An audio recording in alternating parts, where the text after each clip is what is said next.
Okay, here are the seventh chords, the 4-note chords, arpeggios of the melodic minor scale, played a half step higher than the dominant chord.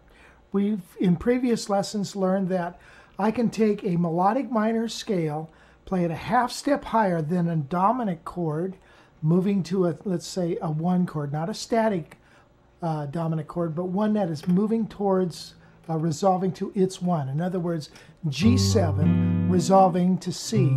So I could play A flat melodic minor, half step higher, and when I do that, I bring out the flat 9, sharp 9, flat 5, sharp 5, flat 7 of that chord. So it sounds very altered. So a lot of people call it the altered scale.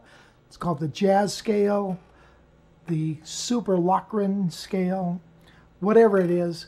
It's a half step higher than any of the dominant chord that we're soloing over, resolving then to C. So in other words, if I'm in the key of A, moving to D, I would play B flat melodic minor. Now, what we're going to work on are the quadrants, or the arpeggios of the chord, of all the chords found within the scale. Now, just as you have learned that, like, if I take a major 7 chord, I can play around the 6th, play an arpeggio of that, it brings out a 6th, play based off the 3rd, I get a minor 7 sound. And you know, I can even play D minor against C and then kind of resolve it. So, it's very important to learn the arpeggios of anything that you do, any scale you do. Now, what I think that was cool about this is, you know, you bring out these sounds and you can really focus and stay a long time in your soloing around some of these chords and just beat them into the ground, and you get some really cool sounds. For instance, in the I'm gonna call it the dominant melodic minor scale. So in other words, I'm playing a G melodic or an A flat melodic minor over a G7. So in those chords, if I start on the A flat, I've got A flat minor major 7.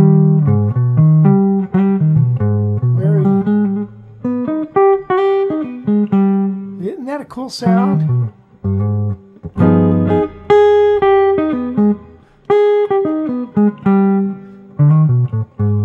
All right, I've got B flat minor 7. So, and remember, this chord is going to resolve to C, right? I could go maybe here, I'll go outside here and resolve it to A minor 7 or E minor. All right, then I've got this B augmented with a major 7 on it. Very bizarre sounding scale or arpeggio. Then I've got D flat 7, E flat 7,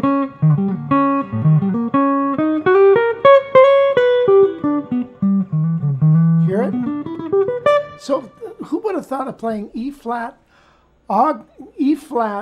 dominant 7 over G7, and I get this sound.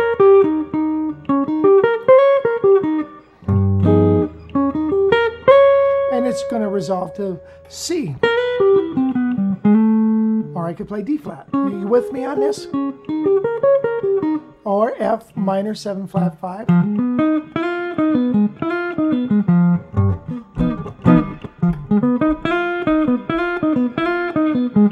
And then resolve to E minor.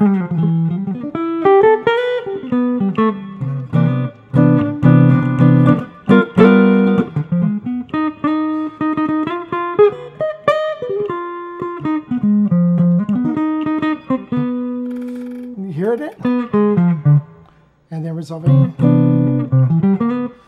Or G minor 7 flat 5. Wow, against G dominant.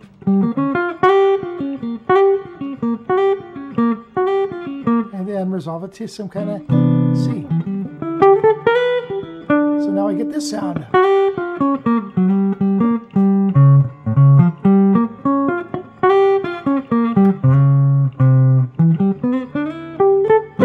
Get the idea? So it's so important for us to learn this exercise. Now I've got a 6-page PDF with even a worksheet that I want you to write out. And this is going to help you to learn this. Now, it gets very complex after a while and confusing. And I want to show you a way so it's not so confusing. So tell you what, let's get into this with some close-ups. You ready? Here we go.